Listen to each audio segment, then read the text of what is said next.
Hello students, welcome to chemistry mate YouTube channel. আশা করি সবাই ভালো রয়েছো এবং তোমাদের প্রিপারেশনও খুব ভালো চলছে। কথা মতো ক্লাস 10-এর পর্যায় সারণী এবং রাসায়নিক বন্ধন চ্যাপ্টার থেকে কিছু এমসিকিউ তোমাদের সাথে আজ আলোচনা করব। দেখা যাক কি রয়েছে এমসিকিউ গুলো।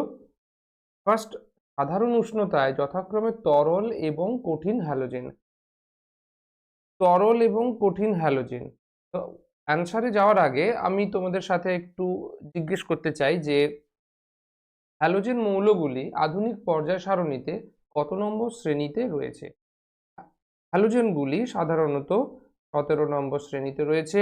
কিভাবে রয়েছে? অর্ডার: ফ্লুরিন, ক্লোরিন, ব্রোমিন এবং আয়োডিন। ক্লিয়ার? নেক্সট, তাহলে এখানে কি হবে? সাধারণ উষ্ণতায় তরল এবং কঠিন। আমরা জানি ব্রোমিন তরল এবং আয়োডিন হলো কঠিন। ব্রোমিন তরল এবং আয়োডিন হলো কঠিন। তাহলে অপশন সি অ্যান্সার, অপশন। আসি নেক্সট কোয়েশ্চেন। প্রদত্ত কোনটি ক্ষারীয় মৃত্তিকা মৌল নয়? ক্ষারীয় মৃত্তিকা মৌল অ্যান্সার যাওয়ার আগে আগে জেনে নেব ক্ষারীয় মৃত্তিকা মৌল কত নম্বর শ্রেণীতে রয়েছে। ক্ষারীয় মৃত্তিকা মৌল রয়েছে 2 নম্বর শ্রেণী। কি কি ক্ষারীয় মৃত্তিকা মৌল রয়েছে আমরা জানি? Beryllium, magnesium, calcium. Beryllium, magnesium, calcium. আচ্ছা, 1 নম্বরে ক্ষার ধাতু কারা রয়েছে? Lithium, sodium, potassium. Lithium, sodium, potassium. Beryllium, magnesium, calcium. কোনটি ক্ষারীয় মৃত্তিকা মৌল নয়? দেখো, দেখতে পেয়ে গেছো শ্রেণী 1 সোডিয়াম। ওকে, এবার আসি নেক্সট কোয়েশ্চেন। প্রদত্ত কোনটি সন্ধিগত মৌল? সন্ধিগত মৌল এর অবস্থান কোথায়? আচ্ছা, প্রদত্ত কোনটি সন্ধিগত মৌল, এটা আমরা দেখে নেব পর্যায় সারণীতে সন্ধিগত মৌলের অবস্থান কোথায়। 1, 2, 3, 4, 5, 6, 7, 8, 9, 10, 11, 12, 13, 14, 15, 16, 17, 18। দেখো, এই যে 3 থেকে 12 পর্যন্ত, এই যে গ্যাপ বা 3 থেকে 12 নম্বর শ্রেণী পর্যন্ত যে মৌলগুলো থাকে তাদের বলা হয় সন্ধিগত মৌল। তা আমি প্রথম সন্ধিগত মৌলের যে সারি রয়েছে 21 থেকে 30 পর্যন্ত, সেটা একটু তোমাদের জানিয়ে রাখি। কে কে রয়েছে? ফার্স্ট রয়েছে স্ক্যান্ডিয়াম, তারপর titanium, vanadium, chromium, manganese, iron, cobalt, nickel, copper. Okay, scandium, titanium, vanadium, chromium, manganese, iron, cobalt, nickel, copper, zinc. Okay, তো তোমাদের এটা মনে রাখার জন্য একটা আমি ট্রিক্স তৈরি করেছি। কি? এ দেখো, স্ক্যান্ডিয়াম এটা আমরা বলতে পারি সায়েন্স, টিআই, টিউশন, টিউশন, হি, বন্ধ, ক্রোমিয়াম, করে, এমেন, ম্যান একজন মানুষ, এফি, আয়রন, লোহার, আয়রন, কোবাল্ট, কোবাল্ট আমরা পড়ব কোদাল। নেক্সট নিকেল, নিয়ে, কপার, কুপিয়ে, জিঙ্ক, যায়, জিঙ্ক। আচ্ছা, আমি একটু বাংলায় লিখি। সায়েন্স, টিউশন, টিউশন, বন্ধ, করে, ম্যান, লোহার, কোদাল, নিয়ে, কুপিয়ে, যায়। এভাবে তোমরা মনে রাখতে পারো এই 10টা সন্ধিগত মৌল। তাহলে এখানে সন্ধিগত মৌল কি হবে? ক্রোমিয়াম। ক্লিয়ার? Next question. একাধিক যোজ্যতা দেখা যায়, একাধিক যোজ্যতা দেখা যায়। তো একাধিক যোজ্যতা দেখা যাবে, আমি সন্ধিগত মৌলের বৈশিষ্ট্যগুলো একটু বলে দিই। সন্ধিগত মৌলের বৈশিষ্ট্য, যে দুটি বৈশিষ্ট্য তোমাদের মনে রাখতেই হবে অবশ্যই। ফার্স্ট হচ্ছে রঙিন যৌগ গঠন করে, রঙিন যৌগ গঠন। 2, একাধিক একাধিক যোজ্যতা যোজ্যতা প্রদর্শন। ক্লিয়ার? 3 নাম্বার মনে রাখবে, যদিও তোমরা ডি ব্লক কি জানো না। ডি কক্ষকের উপস্থিতি। ঠিক আছে, এই তিনটি তোমরা মনে রাখবে। আর অবস্থান কোথায়? 4 নাম্বার যদি লিখি, শ্রেণী 3 থেকে কত পর্যন্ত? শ্রেণী 12 পর্যন্ত, শ্রেণী 12। ওকে, চলো এবার আসি নেক্সট কোয়েশ্চেন। নেক্সট কোয়েশ্চেন কি রয়েছে? কোনটি চালকোজেন? দেখো, চালকোজেন মৌলগুলি কত নম্বর শ্রেণী আছে দেখব, তার আগে জানবো চালকোজেন কথার অর্থ কি। চালকোজেন কথার অর্থ হলো আকরিক উৎপাদক। আকরিক উৎপাদক। এরা কত নম্বর শ্রেণীতে অবস্থান করে? চালকোজেন থাকে 16 নম্বর শ্রেণীতে। এই শ্রেণীর অন্যান্য মৌল কারা? Oxygen, sulphur, selenium, tellurium, polonium. আমরা শুধুমাত্র অক্সিজেন এবং সালফার এই দুটি জানবো। তাহলে জেনে নিলাম সালফার হলো চালকোজেন মৌল, আকরিক উৎপাদক। ঠিক আছে। ফসফরাস কোন শ্রেণীতে আছে? ফসফরাস হচ্ছে 15 নম্বর শ্রেণীতে, নাইট্রোজেন তার নিচে ফসফরাস। পটাশিয়াম কত নম্বর শ্রেণীতে আছে? এটা আমরা আগেই জেনে নিয়েছি, 1 নম্বর শ্রেণীতে। কে কে আছে? লিথিয়াম, সোডিয়াম এবং পটাশিয়াম। নেক্সট, বেরিলিয়াম কত নম্বর শ্রেণীতে আছে? জেনেছি, ক্ষারীয় মৃত্তিকা ধাতু, বেরিলিয়াম, ম্যাগনেসিয়াম আর ক্যালসিয়াম। ক্লিয়ার? তাহলে আমরা মোটামুটি জেনে নিলাম। এবার নেক্সট, আধুনিক পর্যায় সারণীতে নোবেল গ্যাসগুলির অবস্থান কোথায়? তো এতক্ষণ যেগুলো আলোচনা করলাম তাদের মধ্যে যেটা বাদ থেকে গেছিল সেটা হচ্ছে 18 নম্বর শ্রেণী। এদের কি বলা হয়? নোবেল গ্যাস বা নিষ্ক্রিয় মৌল। আচ্ছা, আমি এখানে একটু পরিচিতিগুলো করিয়ে দিই তোমাদের। ফার্স্ট 1, 2, 3, 4, 5, 6, 7, 8, 9, 10, 11, 12, 13, 14, 15, 17 এবং 18। দেখো, 1 ক্ষার ধাতু, ক্ষার ধাতু। 2 ক্ষারীয় মৃত্তিকা ধাতু, ক্ষারীয় মৃত্তিকা ধাতু। 3 থেকে 12 পর্যন্ত সন্ধিগত মৌল, সন্ধিগত মৌল। 13 নম্বর থেকে 18 নম্বর পর্যন্ত এরা হচ্ছে অধাতু। তার মধ্যে 15 নম্বর শ্রেণী নিকনোজেন, নিকনোজেন। 16 নম্বর শ্রেণী চালকোজেন, চালকোজেন। 17 নম্বর শ্রেণী হ্যালোজেন, হ্যালোজেন। হ্যালোজেন কথার অর্থ কি? 18 নম্বর শ্রেণী প্রিয়, 18 নম্বর শ্রেণী প্রিয় মৌল। এই শ্রেণীর মৌলগুলো কি কি? হিলিয়াম, নিয়ন, আর্গন, ক্রিপ্টন, জেনন, রেডন। এগুলো আমাদের সবগুলোই জানতে হবে, নিষ্ক্রিয় মৌল যে 6টি রয়েছে। ঠিক আছে, এবার আসছে প্রশ্ন, হ্যালোজেন কথার অর্থ কি? হ্যালোজেন কথার অর্থ হলো সামুদ্রিক লবণ উৎপাদক, লবণ উৎপাদক। ঠিক আছে, বা লবণ থেকে পাওয়া যায়, তাই এদের হ্যালোজেন বলা হয়। ঠিক আছে। আচ্ছা, এইবার এখান থেকে এদের বলা হয় 1 এবং 2, এদের বলা হয় এস ব্লক মৌল। 3 থেকে 12 পর্যন্ত এদের বলা হয় ডি ব্লক মৌল। এবং 13 থেকে 18 পর্যন্ত এই সমস্ত মৌলগুলোকে বলা হয় পি ব্লক।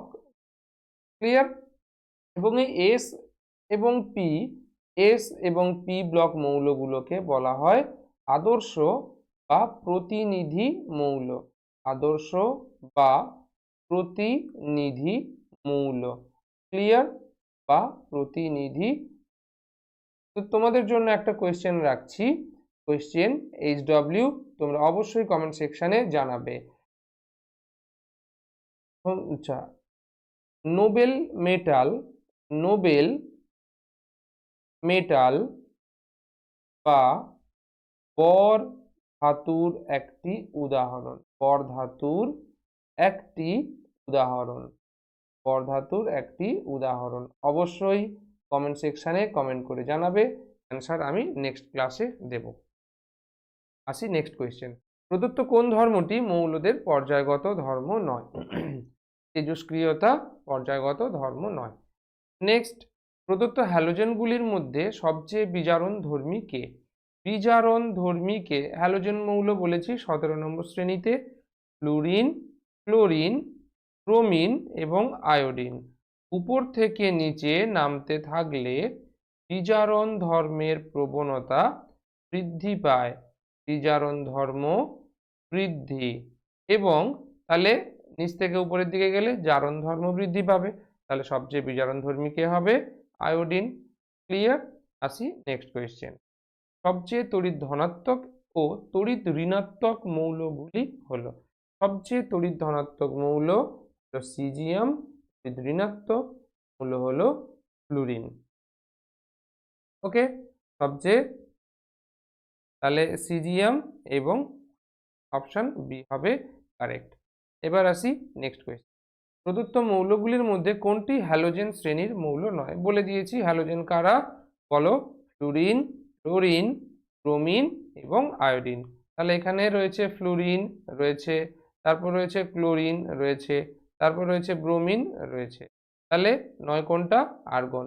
আর্গন কোন শ্রেণীর মৌল বলো? হ্যাঁ, 18 নম্বর শ্রেণী নিষ্ক্রিয় মৌল। আর কারা রয়েছে? হিলিয়াম, নিয়ন, আর্গন, টন, জেনন এবং রেডন। ক্লিয়ার? আসি next question. Lithium, oxygen, fluorine, nitrogen, carbon পারমাণবিক ব্যাসার্ধের ঊর্ধ্বক্রমে সাজাতে হবে। দেখো পারমাণবিক ব্যাসার্ধ কিভাবে পরিবর্তন হয় তোমরা জানো নিশ্চয়ই। পর্যায় বরাবর বাম দিক থেকে ডান দিকে গেলে, পর্যায় বরাবর, পর্যায় বরাবর বাম দিক থেকে, বাম দিক থেকে ডান দিকে, বাম দিক থেকে ডান দিকে পারমাণবিক ব্যাসার্ধ, পারমাণবিক ব্যাসার্ধ কি হয়? হ্রাস পায়। তাহলে এখানে যে মৌলগুলো রয়েছে আমরা সাজিয়ে নেব। কি কি রয়েছে? লিথিয়াম 1 নম্বর শ্রেণী, 1। তারপর অক্সিজেন কত নম্বর শ্রেণী বলো?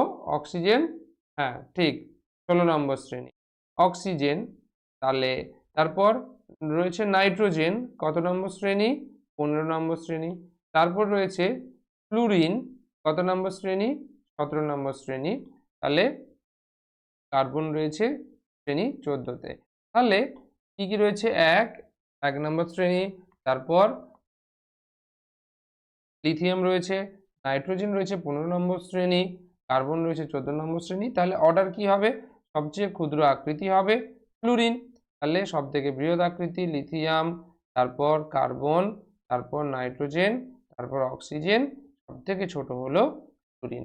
তাহলে কোথায় আছে? Lithium, carbon, nitrogen, lithium, carbon, nitrogen. আচ্ছা, পারমাণবিক ব্যাসার্ধের ঊর্ধ্বক্রম মানে ছোট থেকে বড়, তাহলে সব থেকে ছোট হবে fluorine, oxygen, nitrogen, carbon, lithium. Option D হবে কারেক্ট। নেক্সট, পর্যায় সারণীর দীর্ঘতম পর্যায় কোনটি? দীর্ঘতম পর্যায়, এবার একটু পর্যায় নিয়ে আলোচনা করি। 1 নম্বর পর্যায় অতি হ্রস্ব পর্যায়। অতি হ্রস্ব কেন? এখানে কেবলমাত্র 2টি মৌল রয়েছে। 2 নম্বর পর্যায়, এটি হলো হ্রস্ব পর্যায়। কেন? এখানে কতগুলো রয়েছে? এখানে 8টি করে মৌল রয়েছে। 3 নম্বর পর্যায়, এটিও তাই, হ্রস্ব পর্যায় 8টি করে। তারপর 4 নম্বর পর্যায় এবং 5 নম্বর পর্যায়, এরা হলো দীর্ঘ পর্যায়। এখানে মৌল কতগুলি রয়েছে? এখানে 18টি করে মৌল রয়েছে। তারপর ষষ্ঠ এবং সপ্তম পর্যায় এদের বলা হয় অতি দীর্ঘ বা দীর্ঘতম পর্যায়, অতি দীর্ঘ বা দীর্ঘতম পর্যায়। এখানে কতগুলো রয়েছে? 32 করে মৌল রয়েছে। তাহলে ষষ্ঠ এবং সপ্তম উভয়ই হবে কারেক্ট। নেক্সট আসি, প্রদত্ত কোন মৌলটির আয়নীভবন বিভবের মান বা আয়নীকরণ বিভবের মান, এটা আয়নীভবনটাই বেটার শোনাবে, সর্বনিম্ন। কারণ আচ্ছা, সেটা জানতে গেলে আগে আমাদের কিভাবে আয়নীভবন বিভব পরিবর্তন হয় সেটা জানতে হবে। আয়নীভবন বিভব কিভাবে পরিবর্তিত হয়? পর্যায় বরাবর বাম দিক থেকে, পর্যায় বরাবর বরাবর বাম দিক থেকে, বাম দিক থেকে ডান দিক, বাম দিক থেকে ডান দিক কি হবে? বৃদ্ধি, বৃদ্ধি। আর শ্রেণী বরাবর, শ্রেণী বরাবর উপর থেকে নিচ, উপর থেকে নিচ আয়নীভবন বিভবের মান হ্রাস। ঠিক আছে, এবার আমরা সাজিয়ে নেব কি কি মৌল রয়েছে। ম্যাগনেসিয়াম, ক্যালসিয়াম, বেরিলিয়াম, বেরিয়াম, এরা কত নম্বর শ্রেণী? এরা 2 নম্বর শ্রেণী। এদের আর একটা নাম কি? ক্ষারীয় মৃত্তিকা ধাতু, ক্ষারীয় মৃত্তিকা ধাতু। এরা কি? এস ব্লক মৌল। এবার আমি সাজিয়ে নেব কিভাবে? বেরিলিয়াম, তার নিচে ম্যাগনেসিয়াম, তার নিচে ক্যালসিয়াম এবং তার নিচে ফ্রন্সিয়াম এবং তারপর বেরিয়াম। তাহলে দেখতে পেলাম সব যত উপর থেকে নিচের দিকে নামতে থাকবো মৌলগুলি কি কি রয়েছে। বেরিলিয়াম আয়নীভবন বিভব সব থেকে বেশি, তারপর কম হবে ম্যাগনেসিয়াম, তারপর ক্যালসিয়াম, তারপর বেরিয়ামের আয়নীভবন বিভবের মান সব থেকে কম। তাহলে সর্বনিম্ন হবে barium. Correct answer option D হবে কারেক্ট, অপশন ডি। নেক্সট, কোন মৌলটির বিজারণ ক্ষমতা সবচেয়ে কম? এখানেও একই, বিজারণ ক্ষমতা কিভাবে পরিবর্তিত হয়? বিজারণ ক্ষমতা, বিজারণ ক্ষমতা পর্যায় বরাবর, বিজারণ ক্ষমতা পর্যায় বরাবর কি হয়? বাম দিক থেকে, বাম দিক থেকে ডান দিক, বাম দিক থেকে ডান দিক কি হবে? বিজারণ ক্ষমতা হ্রাস পাবে, হ্রাস। ঠিক আছে, তাহলে এবার আমরা সাজিয়ে নেব। আর শ্রেণী বরাবর কি হবে? শ্রেণী বরাবর উপর থেকে নিচ, শ্রেণী বরাবর উপর থেকে নিচ, উপর থেকে নিচের দিকে কি হবে? উপর থেকে নিচের দিকে কি হবে? হ্রাস, বিজারণ ক্ষমতা বৃদ্ধি পেতে থাকবে। তাহলে কে কে আছে আমরা একবার সাজিয়ে নেব। এটা কত নম্বর শ্রেণী? 1 নম্বর শ্রেণী। কি কে রয়েছে? লিথিয়াম, সোডিয়াম, পটাশিয়াম, এই তিনটে আমরা জানি, আর আমাদের ক্লাস 10 পর্যন্ত এই তিনটে হলেই হবে। তারপর রুবিডিয়াম, তারপর সিজিয়াম। আমি রুবিডিয়াম এখানে রয়েছে কিন্তু আমার প্রয়োজন নেই বলে লিখলাম না। তাহলে সবচেয়ে কম কার হবে? বিজারণ ক্ষমতা যদি দেখি উপর থেকে নিচের দিকে বৃদ্ধি পাবে, লিথিয়ামের বিজারণ ক্ষমতা সবচেয়ে কম হবে। কিন্তু এখানে আমরা যখন দেখব যে দ্রবণে, তখন এটা সম্পূর্ণ পাল্টে যাবে। আমরা এখানে এটাই পড়ব যে উপর থেকে নিচের দিকে বিজারণ ক্ষমতা বৃদ্ধি পাবে, তাই লিথিয়ামের বিজারণ ক্ষমতা সব থেকে কম হবে। নেক্সট, কোন হ্যালোজেন মৌলটির আকার সবচেয়ে ছোট? পর্যায় বরাবর পরমাণুর আকার, পর্যায় বরাবর, পর্যায় বরাবর পরমাণুর আকার, পরমাণুর আকার, পরমাণুর আকার বাম দিক থেকে ডান দিক, বাম থেকে ডান, বাম দিক থেকে ডান দিক, বাম দিক থেকে ডান দিক কি হবে? হ্রাস পেতে থাকবে, হ্রাস পেতে থাকবে। শ্রেণী বরাবর, শ্রেণী বরাবর কি হবে? উপর থেকে নিচের দিকে, উপর থেকে নিচের দিকে, উপর থেকে নিচের দিকে কি হবে? পরমাণুর আকার বৃদ্ধি পাবে। তাহলে এখানে কোন হ্যালোজেন মৌল কি কি রয়েছে? ফ্লুরিন, ক্লোরিন, ব্রোমিন, তারপর আয়োডিন। পরপর সাজিয়ে নিয়েছি। তাহলে সব থেকে ছোট আকার কার হবে? Fluorine, option. সব থেকে বড় আকার কার হবে? আয়োডিন। ঠিক আছে, নেক্সট কোয়েশ্চেন, পর্যায় সারণীতে সন্ধিগত মৌলের সংখ্যা কয়টি? সন্ধিগত মৌল কোথা থেকে কোথায় রয়েছে বললাম, 3 থেকে 3 নাম্বার থেকে 12 নম্বর পর্যন্ত। কতগুলি রয়েছে? 10টি রয়েছে।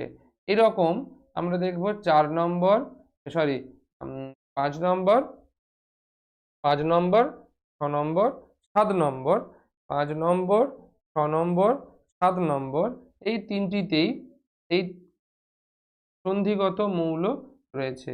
তো সন্ধিগত মৌলের সংখ্যা কয়টি? আমরা যদি ধরে নিই 4, 5 আর 6, সেখানে দেখতে পাবো 30টি রয়েছে, প্রত্যেকটিতে 10টি করে, প্রত্যেকটি শ্রেণীতে 10টি করে, মোট কতগুলি রয়েছে? 3টি শ্রেণী রয়েছে, মোট 30টি। ওকে, এবার আসি নেক্সট প্রশ্ন। আচ্ছা, কত নম্বর শ্রেণী বললাম? 4, 5 এবং 6, 4, 5, 6, মোট 10টি করে, এখানেও 10টি রয়েছে, 5 নম্বর পর্যায়েও 10টি, আর 6 নম্বর পর্যায়েও 10টি রয়েছে, এভাবে মোট 30টি রয়েছে। নেক্সট 16 নম্বর শ্রেণীর মৌলগুলিকে আগেই বলেছি, 16 নম্বর শ্রেণী চালকোজেন। নেক্সট, ক্ষারীয় মৃত্তিকা ধাতু কি? ক্ষারীয় মৃত্তিকা ধাতু জেনেছি ম্যাগনেসিয়াম। নেক্সট, প্রদত্ত মৌলগুলির মধ্যে কোনটি সন্ধিগত মৌল নয়? সন্ধিগত মৌল নয় আমরা জেনেছি ক্যালসিয়াম, কারণ এটি ক্ষারীয় মৃত্তিকা ধাতু, এটি ক্ষারীয় মৃত্তিকা ধাতু। নেক্সট, প্রদত্ত কোনটির পারমাণবিক ব্যাসার্ধ সর্বাধিক? পারমাণবিক ব্যাসার্ধ আমরা যদি সাজিয়ে নিই উপর থেকে নিচে, কি হবে? Hydrogen, lithium, sodium, potassium. তাহলে উপর থেকে নিচে একটু আগেই লিখলাম, পরমাণুর ব্যাসার্ধ বৃদ্ধি বা পরমাণুর আকার বৃদ্ধি পায়, তাহলে পটাশিয়ামের আকার হবে সর্বাধিক, আর সর্বনিম্ন হচ্ছে হাইড্রোজেন। নেক্সট, সর্বোচ্চ আয়নায়ন বিভব সম্পন্ন মৌল, কার আয়নায়ন বিভব সর্বোচ্চ হবে? দেখো, তার আগে আমাদের একটু অবস্থান জানতে হবে। হিলিয়াম কত নম্বর পর্যায়ে? 1 নম্বর পর্যায়ে, 18 নম্বর শ্রেণীতে হিলিয়াম অবস্থিত। আমরা জানি আয়নায়ন বিভব উপর থেকে নিচের দিকে হ্রাস পায়, বাম দিক থেকে ডান দিকে বৃদ্ধি পায়, এদিকে বৃদ্ধি, এইদিকে হ্রাস। তাহলে দেখলাম হিলিয়াম এর আয়নায়ন বিভব সব থেকে বেশি, অপশন ডি হবে কারেক্ট। নেক্সট কোয়েশ্চেন, কোন হ্যালোজেনটির তড়িৎ ঋণাত্মকতা সবচেয়ে কম? তড়িৎ ঋণাত্মকতা আমরা জানি উপর থেকে নিচের দিকে কিভাবে পরিবর্তিত হয়, তড়িৎ ঋণাত্মকতা উপর থেকে নিচের দিকে হ্রাস পায়, উপর থেকে নিচের দিকে তড়িৎ ঋণাত্মকতা, তড়িৎ ঋণাত্মকতা কি হবে? হ্রাস পাবে উপর থেকে নিচের দিকে। কারা কারা রয়েছে? Fluorine, chlorine, bromine, iodine. সবচেয়ে তড়িৎ ঋণাত্মকতা কম কার? Iodine, option clear. নেক্সট, প্রদত্ত কোন মৌলের ইলেকট্রন আসক্তি শূন্য? ইলেকট্রন আসক্তি বলতে কি বোঝো? ইলেকট্রন আসক্তি মানে, এটা আমরা এইভাবে মনে রাখবো, ইলেকট্রনের প্রতি আকর্ষণ বল, এবং ইলেকট্রন আকর্ষণ করলে যেই পরিমাণ, প্রদত্ত কোন মৌলের ইলেকট্রন আসক্তি শূন্য? ইলেকট্রন আসক্তি শূন্য মানে ইলেকট্রন আকর্ষণ করার যে ক্ষমতাই বলা হচ্ছে ইলেকট্রন আসক্তি। তাই এখানে কি হবে? অক্সিজেন, এর যোজ্যতা কক্ষে 2, 6, তার মানে এ দুটো ইলেকট্রন গ্রহণ করতে পারবে। ফ্লুরিন 2, 7, এ একটা ইলেকট্রন গ্রহণ করতে পারবে। নাইট্রোজেন 2, 5, এ 3টে ইলেকট্রন গ্রহণ করতে পারবে। কিন্তু নিয়ন এর দেখো 2, 8, তাহলে এর অষ্টক সম্পূর্ণ হয়েছে, তার মানে এ আর কোনো ইলেকট্রনকে আকর্ষণ করবে না, ইলেকট্রন আসক্তি কত হবে? এর 0। নেক্সট, প্রদত্ত কোন যৌগটি গঠনের ক্ষেত্রে অষ্টক নীতি মান্য হয় না? আমরা জানি এটা LiH। কেমন দেখতে হয় LiH?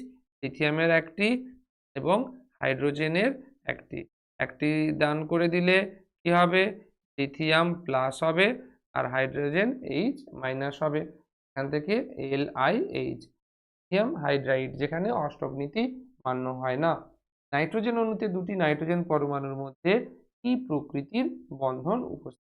তো নাইট্রোজেন অণুর একটু আমি লুইস ডট গঠন দেখে নেব। নাইট্রোজেন পরমাণু ক্রমাঙ্ক 7, তাহলে 2 আর 5। এবার নাইট্রোজেন তাহলে এখানে কতগুলো রয়েছে যোজ্যতা কক্ষে? 5টা। 1 2 3 আর মোট 5টা। আর একটা নাইট্রোজেন একই রকম ভাবে রয়েছে 1 2 3 4, প্রত্যেকে একটি করে ইলেকট্রন সমানভাবে ব্যবহার করবে। সমানভাবে ব্যবহার করলে কি তৈরি হবে? এখানে সমযোজী বন্ধন তৈরি হবে। Nitrogen N N lone pair থাকলো 1 2 3 4 5 6। তাহলে এন একটা পেয়ারের জন্য একটা বন্ড, আরেকটা পেয়ারের জন্য আরেকটা, পেয়ারের জন্য একটা। তাহলে এখানে সমযোজী ত্রিবন্ধন উৎপন্ন হবে। অপশন সি হবে কারেক্ট। নেক্সট, নাইট্রোজেন অণুতে বন্ধন সৃষ্টিকারী ইলেকট্রনের সংখ্যা কত? দেখতেই পেয়েছো কতগুলো, 1 2 3 4 5 6। তাহলে সংখ্যা হবে 6টি। অপশন সি হবে কারেক্ট। নেক্সট কোয়েশ্চেন, প্রদত্ত ধর্মগুলির মধ্যে কোনটি সমযোজী যৌগের ধর্ম? সমযোজী যৌগ আমরা জানি জলে দ্রাব্য হয় না, গলনাঙ্ক নিম্ন হয়, বন্ধনের অভিমুখিতা, বন্ধনের অভিমুখিতা এটি দেখা যায়, আর তড়িৎ পরিবাহিতা, তড়িৎ পরিবহন করে না। বন্ধনের অভিমুখিতা বলতে এখানে ধ্রুবীয়তার কথা বলা হয়েছে। যদি হাইড্রোজেন এবং ক্লোরিনের মধ্যে একটি সমযোজী বন্ধন গঠন থাকে, কিন্তু তড়িৎ ঋণাত্মকতার পার্থক্যের জন্য ক্লোরিন কি করবে? হাইড্রোজেনের দিক থেকে একটি ইলেকট্রন টেনে নেবে। তার ফলে কি দেখা যাবে? হাইড্রোজেন এবং ক্লোরিনের একটু হলেও চার্জের বা আধানের তারতম্য বা তফাৎ দেখা দেবে। সেই ঘটনাকে বলা হচ্ছে বন্ধনের অভিমুখিতা বা বন্ধনের ধ্রুবীয়তা। ক্লিয়ার হয়েছে? এবার আসি নেক্সট কোয়েশ্চেন, তাহলে অপশন সি। আচ্ছা, এখান থেকে একটা কোয়েশ্চেন দিই, কোন সমযোজী যৌগ জলে দ্রাব্য? কোন সমযোজী যৌগ জলে দ্রাব্য? সমযোজী যৌগ জলে দ্রাব্য, এটা আমরা বাড়িতে, আমি একটু ক্লু দিয়ে দিচ্ছি, বাড়িতে আমরা এটা ব্যবহারও করে থাকি গরমকালে। ঠিক আছে, তাহলে কোন সমযোজী যৌগ জলে দ্রাব্য? এর উত্তর তোমরা জানাবে কমেন্ট সেকশানে। নেক্সট কোয়েশ্চেন, সমযোজী দ্বিবন্ধনযুক্ত যৌগ কোনটি? তার আগে প্রত্যেকটি যৌগের গঠন দেখে নেব একবার। নাইট্রোজেন তো আমরা জানি এই রকম হয়, OF2 অক্সিজেন আর ফ্লুরিন কি হবে? অক্সিজেনের যোজ্যতা কক্ষে 1 2 3 4 5 6টি রয়েছে, আর ফ্লুরিনের যোজ্যতা কক্ষে রয়েছে একটি ইলেকট্রন। তাহলে এখানে এরা কি করবে? সমযোজী বন্ধনে অংশগ্রহণ করবে। আচ্ছা, সময় খুব কম, তাই আমি একটু তাড়াতাড়ি বলে যাচ্ছি, তাহলে তোমাদের কুইক রিভিশন করতে সুবিধা হবে। তোমাদের যদি মনে হয় একটু বেশি হয়ে যাচ্ছে, অবশ্যই নিজেরা সেটিং করে নেবে, প্লেব্যাক স্পিডে গিয়ে একটু স্পিডটা কমিয়ে নেবে। ক্লিয়ার? তারপর আসছি, তাহলে এখান থেকে কি হবে? অক্সিজেন আর ফ্লুরিনের মধ্যে একটা বন্ড তৈরি হবে। কি বন্ড তৈরি হবে? সমযোজী বন্ধন তৈরি। তাহলে কি দেখবো এখানে? ও, তারপর এফ, মানে এফ, তো F2 একটা বন্ধন, মানে সিঙ্গেল বন্ড বা এক বন্ধন। তারপর C2H4, C2H4 কেমন দেখতে হয়? এভাবে দুটো কার্বন, 1 2 3 4। তারপর এভাবে আমরা জানি কার্বনের 4টি রয়েছে ইলেকট্রন যোজ্যতা কক্ষে, এখানে একটা হাইড্রোজেন, এখানে একটা হাইড্রোজেন, এখানে একটা, এখানে একটা, প্রত্যেকে একটি করে ইলেকট্রন দান করবে এবং ইলেকট্রন ব্যবহারের মাধ্যমে সমযোজী বন্ধন গঠন করে থাকে। ক্লিয়ার? তারপর এরা এখানে এখানে একটা করে ইলেকট্রন দান করবে, তার ফলে কি হবে? সি এবং আর একটা সি, দুজন মিলে 1 2 3 4, 1 2 3 4, 1 2 3 4, 1 2 1 2 3 4।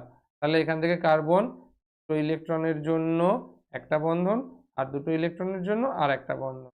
তাহলে দেখলাম এখানে কি তৈরি হলো? ইথিলিন অণু, যেখানে সমযোজী দ্বিবন্ধন বর্তমান। তাহলে অপশন সি হবে কারেক্ট। আচ্ছা, আমি এই অপশন ডিটাও এঁকে দিচ্ছি তোমাদের জন্য।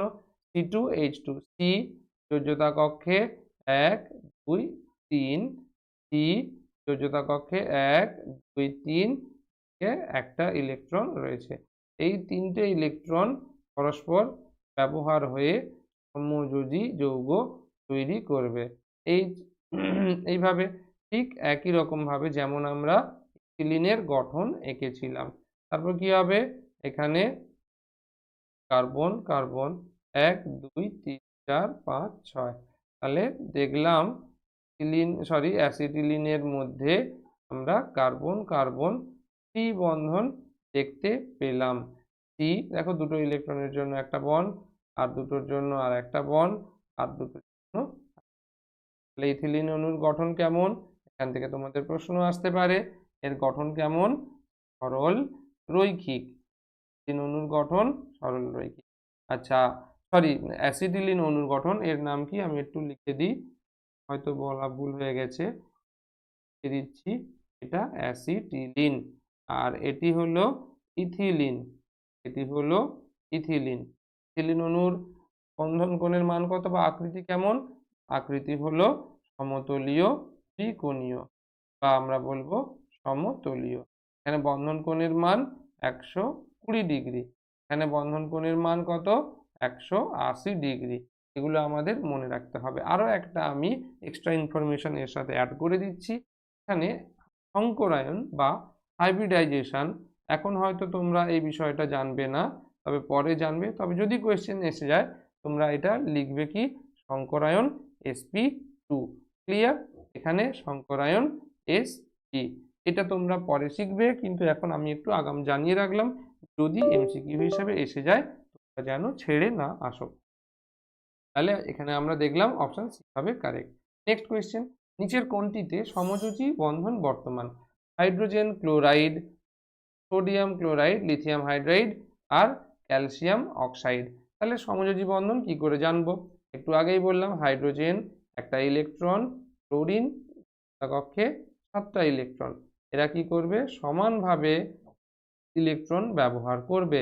হাইড্রোজেন, আমি প্রত্যেকটা গঠন এঁকে দিয়ে যাব 1 2, আর লোন পেয়ার হিসেবে 1 2 4 5। তাহলে এখান থেকে কি তৈরি হবে, এইচ বন্ড। প্রথমেই পেয়ে গেলাম সমযোজী বন্ধন, কিন্তু আমি NaCl ও তোমাদের এঁকে দেখিয়ে দেব। 11 কি হবে, 2 8 1, এবং তার নিচে রয়েছে ক্লোরিন 17, কি হবে 2 8 7। এইবার সোডিয়াম, তার যোজ্যতা কক্ষে দেখো একটি ইলেকট্রন রয়েছে। ক্লোরিন, তার যোজ্যতা কক্ষে দেখো 1 2 3 4 5 6 7টা রয়েছে। এ কি করবে, একটা স্থানান্তর করে দেবে। স্থানান্তর করে দিলে কি হবে, সোডিয়ামের একটা ইলেকট্রন কম হয়ে যাবে, প্লাস হবে, ক্লোরিন একটা ইলেকট্রন গ্রহণ করার ফলে মাইনাস হয়ে যাবে। তারপর কিভাবে দেখো আয়ন উৎপন্ন হয়েছে, তাই এই যৌগকে বলা হবে আয়নীয় যৌগ বা তড়িৎযোজী যৌগ। নেক্সট লিথিয়াম হাইড্রাইড, এটাও আমি আগে দেখিয়ে দিয়েছি। Li+H একটা ইলেকট্রন স্থানান্তর হবে, তার ফলে Li+ এবং H- তার থেকে H। Next calcium oxide, calcium পরমাণু ক্রমাঙ্ক বা পারমাণবিক সংখ্যা 20, তাহলে ইলেকট্রন বিন্যাস কি হবে, 2 8 8 2। ক্লিয়ার, তাহলে ক্যালসিয়াম যোজ্যতা কক্ষে একটা দুটো ইলেকট্রন। অক্সিজেন, আমরা জানি অক্সিজেন কি হবে, 2 6, পরমাণু ক্রমাঙ্ক কত অক্সিজেনের, 8। তাহলে এবার আমরা অক্সিজেন আঁকবো, তার যোজ্যতা কক্ষে 1 2 3 4 5 6টা ইলেকট্রন এঁকে দিলাম। ক্লিয়ার, এবার কি হবে, অষ্টক পূর্তি হওয়ার জন্য কতগুলো ইলেকট্রন প্রয়োজন হবে, একটা দুটো, ছিল 6টা, দুটো হয়ে যাবে। আর ক্যালসিয়াম দেখো ছিল 2 8 8 2, যদি এ দুটো বর্জন করে দেয় তাহলে দেখো এর যোজ্যতা কক্ষে কি হবে, যোজ্যতা কক্ষে এটা যদি না থাকতো তাহলে যোজ্যতা কক্ষে কি হবে, 2 8 8, অর্থাৎ অষ্টক পূর্ণ হয়ে যাচ্ছে। তাই আমরা বলতে পারি কি, এখানে ক্যালসিয়াম দুটো ইলেকট্রন বর্জন করে প্লাস আয়নে পরিণত হবে, এবং অক্সিজেন দুটো ইলেকট্রন গ্রহণ করে মাইনাস আয়নে পরিণত হবে। তাহলে যেহেতু আয়ন গঠনের মাধ্যমে যৌগ গঠিত হয়, তাই আমরা এদের বলবো আয়নীয় যৌগ। ক্লিয়ার, এবার আসি নেক্সট কোয়েশ্চেন। প্রদত্ত কোনটি আয়নীয় যৌগ? এক্ষুনি আমরা HCl জানলাম, আচ্ছা NH3 এবং MgCl2 এই তিনটে আমি এঁকে দেখাবো। সি কার্বনের 1 2 3 4, হাইড্রোজেন 1 2 3 4, চারটে হাইড্রোজেন, এই একটা এই একটা এই একটা। এরা কি করবে?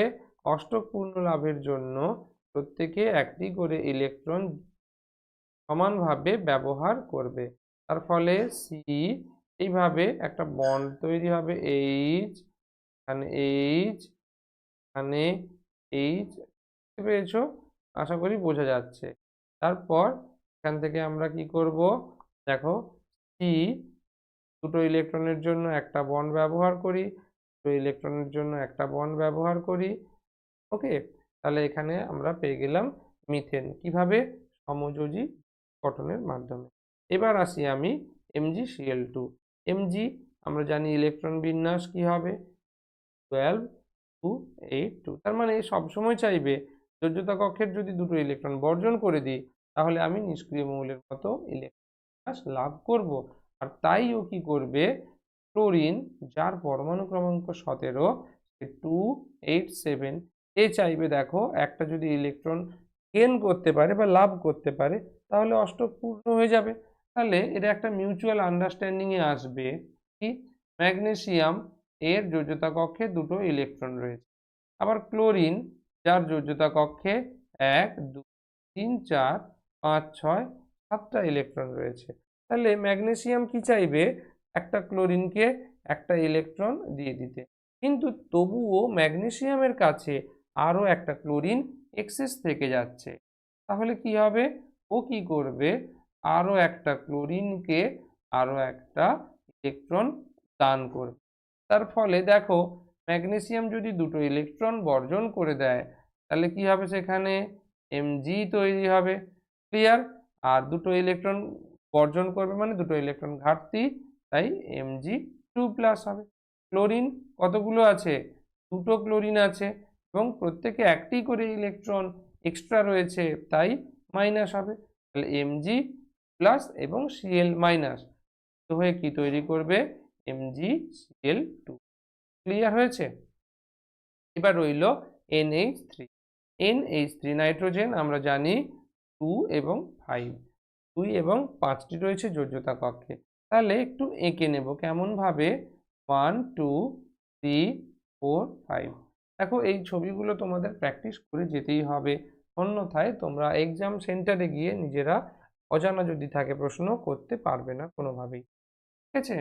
তাহলে এবার আমি আসি হাইড্রোজেন, এখানে একটা হাইড্রোজেন, এখানে একটা হাইড্রোজেন, এ কি করবে? পরস্পর ইলেকট্রন আদান প্রদান করবে, সমানভাবে ব্যবহার করবে। তার ফলে N তার অষ্টক পূর্ণ লাভ হবে। দেখো, এ দুটো ইলেকট্রন হাইড্রোজেনের জন্য H, এদিকে হাইড্রোজেনের জন্য H, এদিকে হাইড্রোজেনের জন্য H, আর সঙ্গ ইলেকট্রন জোড় দুটো থেকে গেল। ফলে কি তৈরি হবে? N H H H, আর একটা লোন পেয়ার। এই যে দেখো, এই যে লোন পেয়ার থেকে লোন পেয়ার। এবার প্রশ্ন অনেক সময় জিজ্ঞেস করে অ্যামোনিয়া অণুতে উপস্থিত নিঃসঙ্গ ইলেকট্রন জোড় বা লোন পেয়ারের সংখ্যা কত? তোমরা বলবে কি একটি একটি একটি জোড় বা দুটি ইলেকট্রন। ক্লিয়ার? এবার আসি নেক্সট। একটি সমযোজী ত্রিবন্ধনযুক্ত যৌগ আমি আগেই আলোচনা করে দিয়েছি, C2H4। ক্লিয়ার?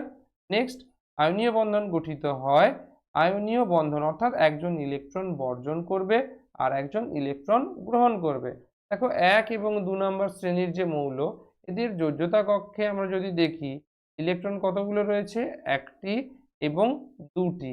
কি রয়েছে? এটি যোজক ইলেকট্রন বা যোজ্যতা কক্ষের ইলেকট্রন বা যোজ্যতা।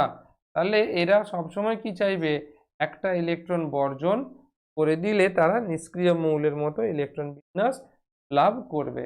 আমি একটা এক্সাম্পল নিচ্ছি, ধরো Na 2 8 1 এবং ক্যালসিয়াম 2 8 8 2। দেখো, এ চাইবে যদি একটা ইলেকট্রন বর্জন করে দিতে পারি তাহলে অষ্টক হবে, আবার ক্যালসিয়াম যদি দুটো ইলেকট্রন বর্জন করে দিতে পারে তাহলে ক্যালসিয়ামও অষ্টপূর্ণ হবে।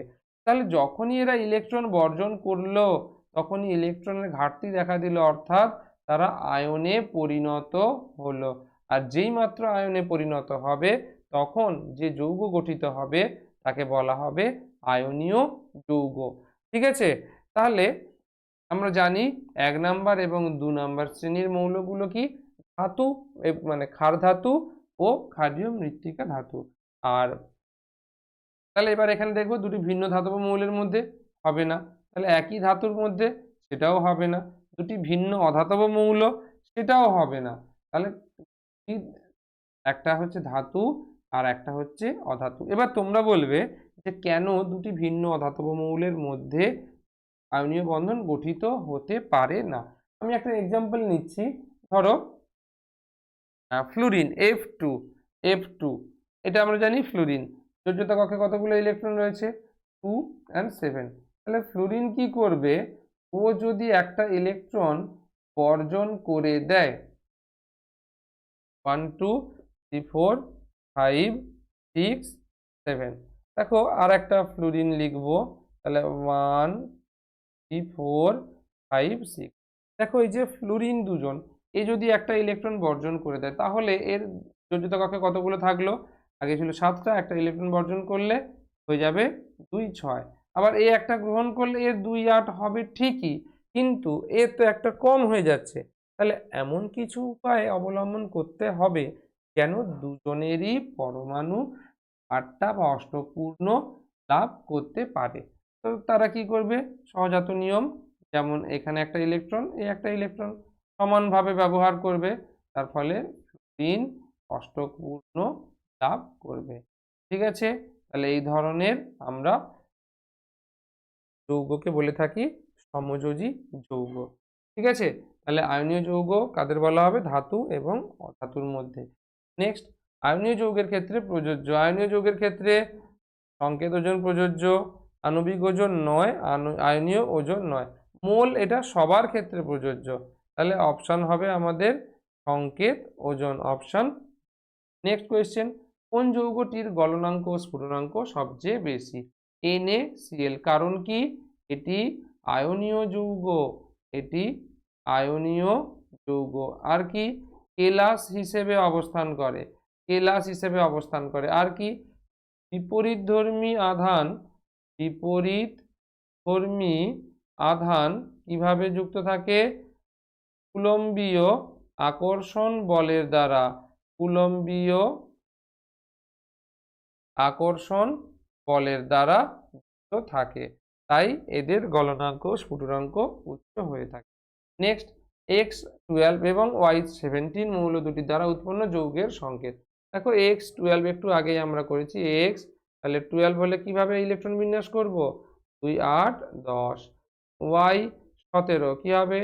2 8 7। তাহলে এ কি চাইবে? দুটো ইলেকট্রন বর্জন করে দিতে। এ কি চাইবে? একটা ইলেকট্রন গ্রহণ করে নিতে। মানে এক্স এভাবে দুটো ইলেকট্রন এ চাইবে, আর ওয়াই 1 2 3 4 5 6 7, তাহলে একে একটা দেবে, আর একটা কি হবে? আর একটা ওয়াই দরকার 6 7, তাহলে তারও অষ্টপূর্ণ হয়ে যাবে। তাহলে কি দেখলাম? এক্স দুটো প্লাস হলো, কারণ কি? এক্স দুটো ইলেকট্রন বর্জন করেছে এবং ওয়াই কি করেছে? একটা ইলেকট্রন গ্রহণ করেছে, তার মানে ওয়াই এর ইলেকট্রন একটা এক্সেস হয়ে যাচ্ছে, তার মানে ওয়াই মাইনাস। কতগুলো ওয়াই? দুটো ওয়াই। ঠিক যেমন আমরা ম্যাগনেসিয়াম ক্লোরাইড করেছি, এখানেও ঠিক একই রকম, এক্স ওয়াই। ওকে, এবার আসি আয়নীয় ও সমযোজী বন্ধন আছে এরম একটি যৌগ। প্রত্যেকটা আমরা এটা দেখলাম আয়নীয় যৌগ বন্ধন, এটাও আয়নীয় বন্ধন, এটাও আয়নীয় সমযোজী বন্ধন। তাহলে এটা আয়নীয়, আয়নিক, এটাও আয়নিক, এটা কোভ্যালেন্ট বা সমযোজী, কোভ্যালেন্ট বা সমযোজী বন্ধন। আর এইখানে KCN তড়িৎযোজী প্লাস সমযোজী। কিভাবে? দেখো potassium K+, C triple bond N minus, এখানে কি, এখানে রয়েছে সমযোজী বন্ধন, সমযোজী বন্ধন কার কার মধ্যে, কার্বন অ্যান্ড নাইট্রোজেন। আর আর আয়নীয় বন্ধন কার কার মধ্যে, আয়নীয় বন্ধন কার কার মধ্যে, এন মাইনাসের। ঠিক আছে, তাহলে এখানে কে প্লাস এবং সিএন মাইনাস সমযোজী এবং আয়নীয় বন্ধন উভয়ই বর্তমান। ওকে, তাহলে অ্যান্সার হবে অপশন ডি, এন। ক্লিয়ার? চলো নেক্সট। প্রদত্ত কোন জোড়টি দুটি আইসো ইলেকট্রনিক? আইসো ইলেকট্রনিক মানে কি, ইলেকট্রন সংখ্যা সমান, ইলেকট্রন সংখ্যা একই থাকে। তাহলে প্রত্যেকটা দেখব, নিয়ন কত জানি, নিয়ন 10 পরমাণু ক্রমাঙ্ক, অক্সিজেন জানি 8, কিন্তু 2 মাইনাস রয়েছে, তার মানে দুটো ইলেকট্রন বেশি রয়েছে, অর্থাৎ মোট কতগুলি ইলেকট্রন হলো, 10টি ইলেকট্রন। তাহলে আইসো ইলেকট্রনিক হবে এইটা। তাহলে পরেরগুলোও যাচাই করে দিই, নিয়ন 10 এবং এবং অক্সিজেন কত হবে, 8 প্লাস 1 মানে 9। নেক্সট কে প্লাস মানে পটাশিয়াম হচ্ছে 19 মাইনাস 1 হলে 18, কেন, এখানে প্লাস আছে মানে একটা ইলেকট্রন কম রয়েছে। আর নিয়ন কি হবে, 10। তাহলে আমরা দেখলাম এখানে নিয়ন আর অক্সিজেন 2 মাইনাস, এটা হচ্ছে আইসো। নেক্সট কোয়েশ্চেন, কোনটি সমযোজী যৌগ? সমযোজী যৌগ কোনটি, আমরা দেখলাম এখানে হচ্ছে সমযোজী যৌগ BCl3, এখানে কি, এটা আয়নীয় যৌগ, এটাও আয়নীয় যৌগ, এটাও আয়নীয় যৌগ। বোরন, এইভাবে বোরন 1 2 3 তিনটে ক্লোরিনের সঙ্গে তো হয়ে কিভাবে এইভাবে সমযোজী বন্ধন গঠন করে থাকে। ক্লিয়ার? তাহলে বি এভাবে একটা একটা করে বন্ড, এল, এটা হবে সমযোজী, অপশন ডি হবে কারেক্ট। নেক্সট, নিচের কোন যৌগটির কঠিন অবস্থা আয়ন দ্বারা গঠিত? এটা আমরা তো সহজেই জানি, সোডিয়াম ক্লোরাইড। নেক্সট, প্রদত্ত যৌগগুলির মধ্যে কোনটি আয়নীয় যৌগ? আমরা জানি LiH আয়নীয় যৌগ, জেনে নিয়েছি। এবার নেক্সট, নাইট্রোজেন অণুতে সমযোজী বন্ধনের সংখ্যা কয়টি? আমরা জেনে নিয়েছি 3টি। নেক্সট, সমযোজী বন্ধন দেখা যায়, আমরা দেখেছি CH4 এর সমযোজী বন্ধন দেখা যায়। তারপর নেক্সট, দৈনন্দিন জীবনে ব্যবহৃত একটি কঠিন তড়িৎযোজী যৌগ, আমরা জানি খাদ্য লবণ কি, NaCl। ওকে, যে যৌগে অষ্টক সূত্রের ব্যতিক্রম ঘটে?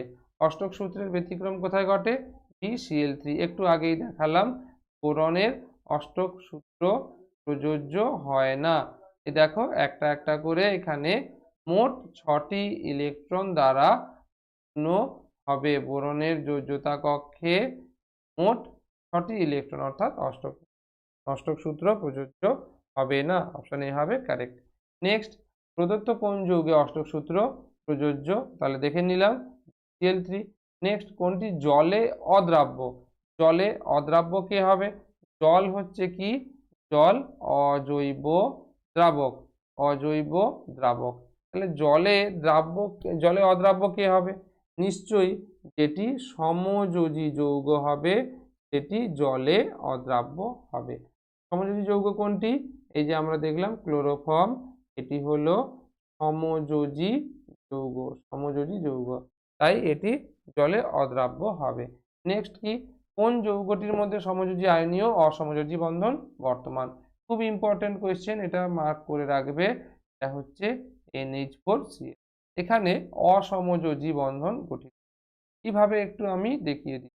NH3 যে নিঃসঙ্গ ইলেকট্রন জোড় রয়েছে, এ কি করবে, কোথায় অ্যাটাক করবে, এই যে হাইড্রোজেন যে রয়েছে, হাইড্রোজেন এবং ক্লোরিনের মধ্যে যে সমযোজী বন্ধন রয়েছে, এখানে এ অ্যাটাক করবে এইভাবে হাইড্রোজেন, যে কি তৈরি করবে, NH4 প্লাস এবং Cl মাইনাস, অর্থাৎ এখানে অসমযোজী আয়নীয় সমযোজী বন্ধন বর্তমান। নেক্সট, CH4 এর উপস্থিত সমযোজী বন্ধনের সংখ্যা কত? আমরা আগেও দেখে নিয়েছি এইভাবে, তাহলে 1 2 3 4 সমযোজী বন্ধন 4টি। নেক্সট, CaO গঠনে কয়টি ইলেকট্রন Ca পরমাণু থেকে O পরমাণুতে স্থানান্তরিত হয়? আমরা তো দেখলাম যে ক্যালসিয়াম দুটো থাকে, দুটোতে স্থানান্তরিত হয়, তাহলে দুটো ইলেকট্রন স্থানান্তরিত হয়ে থাকে। নেক্সট কোয়েশ্চেন কি আছে, নিচের কোন যৌগটির কঠিন অবস্থা অণু দ্বারা গঠিত নয়? অণু দ্বারা গঠিত নয়, তার মানে এটা নিশ্চয়ই কেলাস। কেলাস, সেখানে কি হয়, অণুর অস্তিত্ব নেই। তাহলে চিনি সমযোজী যৌগ, গ্লুকোজ সমযোজী যৌগ, হাইড্রোজেন ক্লোরাইডও সমযোজী যৌগ। এই যে সোডিয়াম ক্লোরাইড, এটি হলো আয়নীয় যৌগ, হলো আয়নীয় যৌগ, তাই এর অণুর অস্তিত্ব নেই, কেলাস হিসেবে অবস্থান করে। নেক্সট, প্রদত্ত কোনটি তড়িৎযোজী যৌগ নয়? আমরা জানি গ্যাসীয় হাইড্রোজেন ক্লোরাইড, অনেকবারই একে দেখেছি। নেক্সট, নিচের কোন যৌগটির মধ্যে কোনো অণুর অস্তিত্ব নেই? অণুর অস্তিত্ব থাকবে না কোথায়? আমরা জানি আয়নীয় যৌগ, এটা আমরা আগেই জেনে নিয়েছি, তাহলে আয়নীয়, তাই অপশান বি হবে কারেক্ট। নেক্সট, আচ্ছা এই ছিল আমাদের মোট কোয়েশ্চেন। যদি তোমাদের এই ক্লাসের ভিডিও প্রয়োজন হয়, অবশ্যই তোমরা আমাদের Telegram channel made by Amitosh Das join করবে, অথবা তোমরা গুগল ড্রাইভ থেকেও PDF পেয়ে যাবে।